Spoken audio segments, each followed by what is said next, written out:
CPIM ছেড়ে তৃণমূল কংগ্রেসে যোগদান। যতই ভোট এগিয়ে আসছে ততই যেন শক্তিশালী হচ্ছে তৃণমূল কংগ্রেস দল।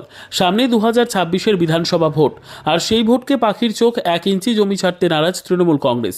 গ্রাম পঞ্চায়েতের মেম্বার সহ প্রায় 100 সিপিআইএম সমর্থক যোগদান করল তৃণমূল কংগ্রেসে। বৃহস্পতিবার বীরভূমের ময়ূরেশ্বর 1 নম্বর ব্লকের ভাবুক গ্রাম পঞ্চায়েতের হাজিপুর গ্রামে এই যোগদান পর্ব চলে। ময়ূরেশ্বর বিধানসভার বিধায়ক অভিজিৎ রায়ের উপস্থিতিতে আজ তাদের হাতে তৃণমূলের দলীয় পতাকা তুলে দিলেন ময়ূরেশ্বর বিধানসভার বিধায়ক অভিজিৎ রায়। উল্লেখ্য, বৃহস্পতিবার বৈকালে ভাবুক গ্রাম পঞ্চায়েতের হাজিপুর গ্রামে আনুষ্ঠানিকভাবে এই যোগদান পর্ব করা হয়। এই যোগদানের ফলে আরও শক্তিশালী হল ময়ূরেশ্বর তৃণমূল কংগ্রেস।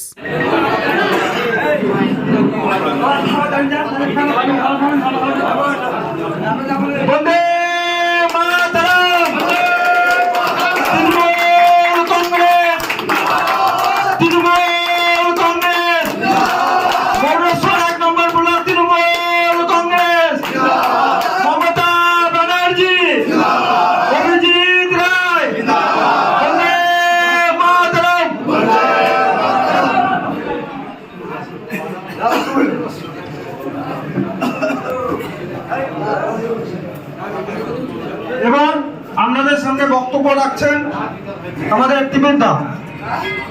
নমস্কার।